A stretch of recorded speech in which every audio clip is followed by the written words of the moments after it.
নমস্কার, আবার একটি গুরুত্বপূর্ণ ভিডিওতে তোমাদের প্রত্যেককে স্বাগত। এনটিপিসি 12 লেভেলের আবেদন প্রক্রিয়া পুরোপুরি স্টার্ট হয়ে গেল। এনটিপিসির হায়ার সেকেন্ডারি লেভেলের যে পদগুলো সেখানে আবেদন প্রক্রিয়া পুরোপুরি স্টার্ট হয়ে গেল। অত্যন্ত গুরুত্বপূর্ণ ভ্যাকেন্সিস, যেখানে 20/9/2024 তারিখে নোটিশ প্রকাশিত হলো। 21/9/2024 থেকে এখানে আবেদন প্রক্রিয়া শুরু হলো। অত্যন্ত গুরুত্বপূর্ণ ভ্যাকেন্সিস, আশা করি কম বেশি প্রত্যেকেই তোমরা এখানে অ্যাপ্লাই করার জন্য যোগ্য হবে। তো প্রত্যেকটা বিষয় স্টেপ বাই স্টেপ আমি তোমাদের জানাবো, তো ভিডিওটি সম্পূর্ণ দেখার চেষ্টা করো। 21/9/2024 থেকে অর্থাৎ আজকের থেকে তোমরা আবেদন করতে পারবে। আবেদন চলবে 20/10/2024 তারিখ পর্যন্ত। এই তারিখের মধ্যেই তোমাদের অ্যাপ্লাইটি পুরোপুরি সম্পূর্ণ করতে হবে। আজকের থেকে প্রায় 1 মাসের কাছাকাছি তোমরা এখানে অ্যাপ্লাই করার জন্য সময় পাচ্ছ। তো যারা যোগ্য অ্যাপ্লাই করতে পারো, এবং অ্যাপ্লাই করতে যদি কোনো মিস্টেক বা কোনো ভুল হয়ে যায় সেটা তোমরা এডিট বা মডিফাই করতে পারবে 23/10/2024 থেকে 1/11/2024 তারিখের মধ্যে। তো অবশ্যই কেয়ারফুলিভাবে ভালো করে অ্যাপ্লাই করার চেষ্টা করবে। এই তারিখের মধ্যেই তোমাদের মডিফাই বা এডিট করার জন্য উইন্ডো তোমাদের দেওয়া হবে। অত্যন্ত গুরুত্বপূর্ণ ভ্যাকেন্সিস, এই নিয়োগের প্রত্যেকটা তথ্য স্টেপ বাই স্টেপ জানাবো। তো ভিডিওটি সম্পূর্ণ দেখে যারা যোগ্য অ্যাপ্লাই করতে পারো। যে সমস্ত পদে নিয়োগ করা হচ্ছে, কমার্শিয়াল কাম টিকিট ক্লার্ক, যেখানে লেভেল 3-র বেতন রয়েছে 21,700 থেকে স্টার্টিং বেতন, অত্যন্ত ভালো মানের বেতন। যেখানে মেডিকেল স্ট্যান্ডার্ড B2, এখানে অ্যাপ্লাই করার জন্য তোমাদের বয়স থাকতে হচ্ছে 18 থেকে 33। প্রত্যেকটা পদের ক্ষেত্রে বয়স থাকতে হবে 18 থেকে 33-এর মধ্যে। 1/1/2025 তারিখ অনুযায়ী তোমাদের বয়সটা ধরা হচ্ছে। এই পদে মোট শূন্যপদ 2022টি মোট শূন্যপদ, অর্থাৎ একটি বড় সংখ্যায় নিয়োগ করা হচ্ছে কমার্শিয়াল কাম টিকিট ক্লার্ক পদে। এছাড়াও অ্যাকাউন্ট ক্লার্ক কাম টাইপিস্ট পদে নিয়োগ করা হচ্ছে, যেখানে লেভেল 2-এর বেতন 19,900 থেকে স্টার্টিং। মেডিকেল স্ট্যান্ডার্ড C2, বয়স সেম রয়েছে প্রত্যেকটা পদের ক্ষেত্রে, যেখানে 361টি পদ তোমরা দেখতে পাচ্ছ। পাশাপাশি জুনিয়র ক্লার্ক কাম টাইপিস্ট, যেখানে লেভেল 2-এর বেতন মেডিকেল স্ট্যান্ডার্ড সেম আছে, যেখানে 990টি টোটাল শূন্যপদ। ট্রেন ক্লার্ক, যেখানে লেভেল 2-এর বেতন, যেখানে 72টি শূন্যপদ আছে, এবং প্রত্যেকটা পদের ক্ষেত্রে 18 থেকে 33-এর মধ্যে বয়স থাকলে অ্যাপ্লাই করতে পারো। যেখানে 3,445টি মোট শূন্যপদে নিয়োগ করা হচ্ছে, একটা বড় সংখ্যায় নিয়োগ করা হচ্ছে। তো আশা করি প্রত্যেকের হাতে তোমাদের সুযোগ আছে, অ্যাপ্লাই তোমরা করতে পারো। এবং বয়স নিয়ে যদি তোমাদের কোনো প্রশ্ন থাকে সেটাও আমি তোমাদের জানাচ্ছি। 1/1/2025 তারিখ অনুযায়ী তোমাদের বয়সটা ধরা হচ্ছে 18 থেকে 33-এর মধ্যে। যারা ইউআর প্রার্থী, তোমাদের ডেট অফ বার্থ থাকতে হচ্ছে 02/01/1992 থেকে 1/1/2007-এর মধ্যে ডেট অফ বার্থ থাকলে অ্যাপ্লাই করতে পারবে। এবং যারা ওবিসি প্রার্থী, তাদের 02/01/1989 থেকে 1/1/2007-এর মধ্যে ডেট অফ বার্থ থাকলে প্রত্যেকে অ্যাপ্লাই করতে পারবে, যারা ওবিসি প্রার্থী। এবং SC ST হলে তোমাদের ডেট অফ বার্থ থাকতে হচ্ছে 02/01/1987 থেকে 01/01/2007-এর মধ্যে ডেট অফ বার্থ থাকলে প্রত্যেকেই তোমরা আবেদনের যোগ্য হবে। তো আশা করি বিষয়টি তোমাদের কাছে ক্লিয়ার। এই মুহূর্তে দেখে নিচ্ছি আবেদন করার জন্য শিক্ষাগত যোগ্যতা কী বলা আছে। অবশ্যই ভালো করে দেখে নেবে বা ভালো করে বোঝার চেষ্টা করবে। প্রথম যে পদ, কমার্শিয়াল কাম টিকিট ক্লার্ক, এই পদে বা প্রত্যেকটা পদের ক্ষেত্রে যে শিক্ষাগত যোগ্যতা উল্লেখ করা আছে, তোমাদের উচ্চ মাধ্যমিক পাস থাকতে হচ্ছে 10+2 সিস্টেমে। উচ্চ মাধ্যমিক মিনিমাম শিক্ষাগত যোগ্যতা তোমাদের থাকতেই হবে। যারা জেনারেল এবং ওবিসি প্রার্থী, অবশ্যই ভালো করে বোঝার চেষ্টা করবে। যারা জেনারেল এবং ওবিসি প্রার্থী, তাদের ক্ষেত্রে 50% নাম্বার থাকতে হচ্ছে উচ্চ মাধ্যমিকে। যারা জেনারেল এবং ওবিসি প্রার্থী, তাদের 50% নাম্বার থাকতে হচ্ছে উচ্চ মাধ্যমিকে। এবং যারা SC ST এবং PWD প্রার্থী, তাদের কোনো পার্সেন্টেজ চাওয়া হয়নি, তারা যে কোনো পার্সেন্টেজে অ্যাপ্লাই করতে পারে। তবে জেনারেল এবং ওবিসি প্রার্থীদের ক্ষেত্রে 50% নাম্বার থাকতে হবে। এখানে আরও একটি কথা উল্লেখ করা আছে, যারা গ্র্যাজুয়েশন কমপ্লিট করেছে তাদের ক্ষেত্রে কোনো পার্সেন্টেজের প্রয়োজন নেই। যারা ইউআর এবং ওবিসি প্রার্থী, যাদের শেষ শিক্ষাগত যোগ্যতা উচ্চ মাধ্যমিক পাস, তাদের ক্ষেত্রে 50% নাম্বার থাকতে হবে। এবং যারা গ্র্যাজুয়েশন করেছে তাদের 50% নাম্বারের প্রয়োজন থাকছে না, যারা জেনারেল এবং ওবিসি প্রার্থী। তো বোঝা গেল, যাদের শিক্ষাগত যোগ্যতা গ্র্যাজুয়েশন আছে তাদের ক্ষেত্রে 50% নাম্বারের প্রয়োজন নেই। যাদের শিক্ষাগত যোগ্যতা শুধুমাত্র উচ্চ মাধ্যমিক পাস, অর্থাৎ উচ্চ মাধ্যমিকের পর আর গ্র্যাজুয়েশন করেনি, তাদের জন্য 50% নাম্বার থাকতে হবে, যারা জেনারেল এবং ওবিসি প্রার্থী। বাকি SC STদের ক্ষেত্রে কোনো পার্সেন্টেজের কথা এখানে উল্লেখ করা নেই। তো আশা করি তোমরা বুঝতে পারলে। তো যদি তোমাদের কোনো প্রশ্ন থাকে সেটা অবশ্যই কমেন্ট করে জানাবে। প্রত্যেকটা পদের ক্ষেত্রে সেম আছে। এবং অ্যাকাউন্ট ক্লার্ক কাম টাইপিস্ট, এই পদের ক্ষেত্রে এই শিক্ষাগত যোগ্যতার পাশাপাশি তোমাদের কম্পিউটার টাইপিং স্পিড থাকতে হচ্ছে হিন্দি অথবা ইংলিশে তোমাদের কম্পিউটার টাইপিং স্পিড থাকতে হচ্ছে, তবেই তোমরা এখানে অ্যাপ্লাই করতে পারবে। এবং সেটা ম্যানুয়ালি স্কিল টেস্ট নেওয়া হবে।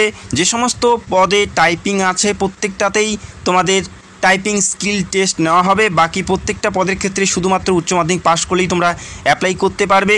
যারা শুধুমাত্র উচ্চ মাধ্যমিক পাস করেছে, শেষ শিক্ষাগত যোগ্যতা উচ্চ মাধ্যমিক পাস, তাদের ক্ষেত্রে 50% নাম্বার থাকতে হবে। যারা জেনারেল এবং ওবিসি প্রার্থী এবং যদি তোমরা গ্র্যাজুয়েশন করে থাকো সেক্ষেত্রে কোনো পার্সেন্টেজের ব্যাপার নেই। এবং যারা এসসি, এসটি এবং পিডাব্লিউডি তারা যে কোনো পার্সেন্টেজে অ্যাপ্লাই করতে পারে। এবং কোন কোন পদে তোমাদের টাইপিং স্পিড থাকতে হবে বা টাইপিং স্পিড বা স্কিল টেস্ট নেওয়া হবে আমি সেটাও তোমাদের জানাচ্ছি। 2 নাম্বার এবং 3 নাম্বার এই দুটি পদের ক্ষেত্রে তোমাদের টাইপিং স্পিড থাকতে হবে। বাকি দুটিতে তোমাদের কোনো টাইপিং স্পিড প্রয়োজন নেই, তোমরা শুধুমাত্র পরীক্ষা দিয়েই তোমরা এখানে সিলেক্টেড হতে পারবে। তো বোঝা গেল এই দুটি পদ, অ্যাকাউন্ট ক্লার্ক কাম টাইপিস্ট এবং জুনিয়র ক্লার্ক কাম টাইপিস্ট, এই দুটি পদে তোমাদের টাইপিং স্কিল টেস্ট করা হবে। বাকি যে দুটি পদ কমার্শিয়াল কাম টিকিট ক্লার্ক, পাশাপাশি ট্রেন ক্লার্ক, এই দুটি পদের ক্ষেত্রে কোনো টাইপিং স্কিল টেস্ট নেওয়া হবে না, শুধুমাত্র উচ্চ মাধ্যমিক পাস করলেই তোমরা এখানে অ্যাপ্লাই করতে পারবে। কোন কোন পরীক্ষা দিতে হবে, কত নম্বরের পরীক্ষা হবে, অ্যাপ্লাই করার জন্য কত ফি দিতে হবে, প্রত্যেকটা বিষয় আমি তোমাদের এই মুহূর্তে দেখিয়ে দিচ্ছি। তো অবশ্যই ভিডিওটি সম্পূর্ণ দেখার চেষ্টা করো। তো এই মুহূর্তে দেখে নিচ্ছি সিলেকশন প্রসেস কি বলা আছে। এখানে সিলেকশন প্রসেস বলা আছে, এখানে দুটি স্টেজে তোমাদের পরীক্ষা হবে। প্রথমে CBT 1 এবং CBT 2 দুটি পরীক্ষা তোমাদের দিতে হচ্ছে। প্রথম পরীক্ষা দেখে নাও, যেখানে 90 মিনিটের একটি পরীক্ষা তোমাদের দিতে হচ্ছে। প্রথম পরীক্ষা 90 মিনিটের একটি পরীক্ষা দিতে হচ্ছে, যেখানে জেনারেল অ্যাওয়ারনেস থেকে 40 নম্বর, ম্যাথ থেকে 30 নম্বর, জেনারেল ইন্টেলিজেন্স এবং রিজনিং থেকে 30 নম্বর, যেখানে 100টি প্রশ্নের 100 নম্বরের পরীক্ষা তোমাদের দিতে হচ্ছে প্রথমেই। এটা CBT 1। CBT 1-এ তোমাদের এই পরীক্ষা দিতে হচ্ছে, যেখানে স্টেজ 1-এর এই পরীক্ষা তোমাদের দিতে হচ্ছে, যেখানে যারা পিডাব্লিউডি প্রার্থী তারা 120 মিনিট সময় পাবে এবং প্রত্যেকেরই ক্ষেত্রে যারা নর্মাল প্রার্থী তারা 90 মিনিট পরীক্ষার জন্য সময় পাচ্ছে। 1/3 হারে নেগেটিভ মার্কিং, অর্থাৎ 3টি ভুল করলে একটি সঠিক নাম্বার তোমাদের কেটে নেওয়া হবে। বাংলা ভাষায় পরীক্ষা তোমরা দিতে পারো, বাংলা ভাষায় তোমরা পরীক্ষা দিতে পারবে। যখন অ্যাপ্লাই করবে অবশ্যই তোমাদের পরীক্ষার যে ল্যাঙ্গুয়েজ সেটা তোমাদের সিলেক্ট করে নিতে হবে। এরপরের যে পরীক্ষা, যে সকল প্রার্থী প্রথম পরীক্ষা পাস করবে তারা সেকেন্ড পরীক্ষার জন্য ডাক পাবে, যেখানে 90 মিনিটের একটি পরীক্ষা দিতে হচ্ছে। জেনারেল অ্যাওয়ারনেস থেকে 50, ম্যাথ থেকে 35 এবং রিজনিং থেকে 35 নম্বর থাকছে। 120-র মধ্যে পরীক্ষা দিতে হবে, 90 মিনিট সময় পাবে নর্মাল প্রার্থী এবং যারা পিডাব্লিউডি প্রার্থী তারা 120 মিনিট সময় পাবে। অর্থাৎ প্রথম পরীক্ষা যে সকল প্রার্থী পাস করবে তারা এই পরীক্ষায় ডাক পাবে। তো এই পরীক্ষা তোমাদের সেকেন্ড পরীক্ষা, এই দুটি ধাপের মাধ্যমে নিয়োগ করা হচ্ছে এবং এই পরীক্ষার ক্ষেত্রেও সেম, যেখানে 3টি ভুল উত্তরের জন্য 1 নাম্বার কেটে নেওয়া হবে। বাংলা ভাষায় পরীক্ষা দিতে পারবে। পরীক্ষার পুরো সিলেবাস এই নোটিশে দেওয়া আছে। ম্যাথ থেকে, জেনারেল অ্যাওয়ারনেস থেকে, রিজনিং থেকে কোন কোন টপিক ফলো করে তোমাদের কোশ্চেন দেওয়া হবে প্রত্যেকটা বিষয় এখানে উল্লেখ করা আছে। চাইলে অবশ্যই তোমরা কমেন্ট করে জানাতে পারো, আমি বাংলা ভাষায় পুরো সিলেবাস নিয়ে আলোচনা করার চেষ্টা করব। তো আশা করি তোমরা বুঝতে পারলে এই দুটি পরীক্ষা যে পদগুলোতে নিয়োগ করা হচ্ছে প্রত্যেকটা পদের ক্ষেত্রে কম্পালসারি, প্রত্যেকটা পদের ক্ষেত্রেই তোমাদের এই দুটি পরীক্ষা দিতে হচ্ছে। এবং যারা টাইপিং পদের ক্ষেত্রে অ্যাপ্লাই করতে চাও তাদের এই দুটি পরীক্ষার পাশাপাশি টাইপিং স্কিল টেস্ট তোমাদের দিতে হবে।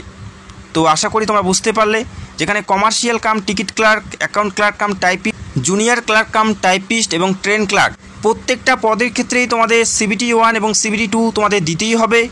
পাশাপাশি যারা জুনিয়র ক্লার্ক কাম টাইপিস্ট এবং অ্যাকাউন্ট ক্লার্ক কাম টাইপিস্ট এই দুটি পদে অ্যাপ্লাই করবে তাদের এই দুটি পরীক্ষার পাশাপাশি টাইপিং স্কিল টেস্ট তোমাদের দিতে হবে এই দুটি পদের ক্ষেত্রে। আবার জানাচ্ছি, এই দুটি পদের ক্ষেত্রেই তোমাদের টাইপিং স্কিল টেস্ট নেওয়া হবে। বাকি দুটি পদের ক্ষেত্রে শুধুমাত্র পরীক্ষার মাধ্যমে নিয়োগ করা হচ্ছে। তো আশা করি তোমরা বুঝতে পারলে। যদি তারপরেও কোনো কনফিউশন থাকে সেটা অবশ্যই তোমরা কমেন্ট করে জানাবে এবং যারা অ্যাপ্লাই প্রসেস দেখতে চাও বা জানতে চাও সেটা কমেন্ট করে জানাবে। খুব তাড়াতাড়ি অ্যাপ্লিকেশন প্রসেস নিয়ে ভিডিও করার চেষ্টা করব। অনলাইনের মাধ্যমে অ্যাপ্লাই করতে হবে। অ্যাপ্লাই বর্তমানে চলছে, পরের মাসের 20 তারিখের মধ্যে অ্যাপ্লাইটি পুরোপুরি সম্পূর্ণ করতে হবে, যেখানে তোমাদের একটি ফটোগ্রাফ এবং সিগনেচার এখানে আপলোড করতে হবে নির্দিষ্ট সাইজের JPEG অথবা JPG ফাইলে তোমাদের এখানে আপলোড করতে হচ্ছে, যেখানে নির্দিষ্ট সাইজের 30 থেকে 70 কেবির মধ্যে ফটোগ্রাফ থাকতে হচ্ছে। সিগনেচারের ক্ষেত্রেও সেম 30 থেকে 70 কেবির মধ্যে তোমাদের আপলোড করতে হবে। যদি কোনো কাস্ট থেকে বিলং করো সেই কাস্টের সার্টিফিকেট এখানে তোমাদের আপলোড করতে হবে। অ্যাপ্লাই করতে কারো কোনো সমস্যা হলে সেটা কমেন্ট করে জানাবে। আর অবশ্যই কেয়ারফুলিভাবে অ্যাপ্লাই করার চেষ্টা করবে, অত্যন্ত গুরুত্বপূর্ণ একটি নিয়োগ, সেক্ষেত্রে অবশ্যই দেখে শুনে ভালো করে অ্যাপ্লাই করার চেষ্টা। প্রতি বছর প্রত্যেকটা রিক্রুটমেন্টের ক্ষেত্রেই দেখবে বহু প্রার্থীর এডমিট কার্ড প্রকাশিত হয় না, কারণ তারা অ্যাপ্লাই করার সময় মিস্টেক করে থাকে। তো অবশ্যই কেয়ারফুলিভাবে অ্যাপ্লাই করার চেষ্টা করবে। অ্যাপ্লাই করার জন্য কত ফি দিতে হচ্ছে আমি এই মুহূর্তে তোমাদের দেখিয়ে দিচ্ছি। যারা জেনারেল এবং যারা ওবিসি প্রার্থী, যারা জেনারেল এবং ওবিসি মেল প্রার্থী, তাদের অ্যাপ্লিকেশন করার জন্য যেটা অ্যাপ্লিকেশন ফি দিতে হচ্ছে 500 টাকা অ্যাপ্লিকেশন ফি তোমাদের দিতে হবে। প্রথম পরীক্ষা অ্যাটেন্ড করার পরেই তোমাদের 500 টাকার মধ্যে 400 টাকায় তোমরা ব্যাংকের অ্যাকাউন্টে রিফান্ড পেয়ে যাবে। আবেদন করার জন্য 500 টাকা অ্যাপ্লিকেশন ফি দিতে হচ্ছে জেনারেল এবং ওবিসি মেল প্রার্থীদের ক্ষেত্রে। 500 টাকার মধ্যে 400 টাকায় তোমরা ব্যাক পেয়ে যাবে পরীক্ষার পরেই, প্রথম পরীক্ষার পরেই। এবং যারা পিডব্লিউডি ফিমেল প্রার্থী এবং এসসি এসটি প্রার্থী, তাদের অ্যাপ্লাই করার জন্য 250 টাকা অ্যাপ্লিকেশন ফি দিতে হচ্ছে। যারা এসসি এসটি পিডব্লিউডি প্রার্থী এবং যারা ফিমেল প্রার্থী, ফিমেল যে কোনো ক্যাটাগরি থেকে অ্যাপ্লাই করতে পারে, তাদের 250 টাকা অ্যাপ্লিকেশন ফি দিতে হচ্ছে। এবং প্রথম পরীক্ষার পরেই তারা 250 টাকায় পুরোপুরি ব্যাক পেয়ে যাবে ব্যাংকের অ্যাকাউন্টে। যে সকল প্রার্থী পরীক্ষায় বসবে বা অ্যাটেন্ড করবে তারাই শুধুমাত্র ব্যাক পাবে, অর্থাৎ পরীক্ষা অ্যাটেন্ড না করলে কিন্তু তোমরা রিফান্ড পাবে না। যারা জেনারেল এবং ওবিসি মেল প্রার্থী তাদের 500 টাকা এবং পরীক্ষার পরেই 400 টাকা ব্যাক পেয়ে যাবে। এবং যারা এসসি এসটি ফিমেল এবং পিডব্লিউডি প্রার্থী, তাদের 250 টাকা অ্যাপ্লিকেশন ফি দিতে হচ্ছে এবং পরীক্ষার পরেই তারা পুরোপুরি যে টাকা সেটা রিফান্ড পেয়ে যাবে ব্যাংকের অ্যাকাউন্টে। তো আশা করি যারা যোগ্য প্রার্থী প্রত্যেকে অ্যাপ্লাই করতে পারো, যেখানে শুধুমাত্র উচ্চ মাধ্যমিক পাস হলেই তোমরা এখানে অ্যাপ্লাই করতে পারছো। প্রত্যেকটাই পুরোপুরি সরকারি চাকরিতে স্থায়ী পদে এবং ভালো মানের বেতনে নিয়োগ করা হচ্ছে। আজকের থেকে অ্যাপ্লাই শুরু হলো 21/9/2024 থেকে, আবেদন চলবে পরের মাসের 20 তারিখ পর্যন্ত। এই তারিখের মধ্যেই তোমাদের অ্যাপ্লাইটি পুরোপুরি সম্পন্ন করতে হবে। অ্যাপ্লাই করতে কারো কোনো প্রবলেম হলে সেটা অবশ্যই কমেন্ট করে জানাবে এবং অ্যাপ্লাই প্রসেস যারা জানতে চাও সেটা কমেন্ট করে জানাও। খুব তাড়াতাড়ি অ্যাপ্লাই প্রসেস নিয়ে ভিডিও করার চেষ্টা করবো এবং পরীক্ষার পুরোপুরি সিলেবাস নিয়েও খুব তাড়াতাড়ি তোমরা ভিডিও পেয়ে যাবে। যারা চ্যানেলে নতুন দর্শক চাইলে অবশ্যই আমাদের চ্যানেলটাকে সাবস্ক্রাইব করে রাখতে পারো। তো ভিডিওটি দেখার জন্য অসংখ্য ধন্যবাদ। Thank you so much.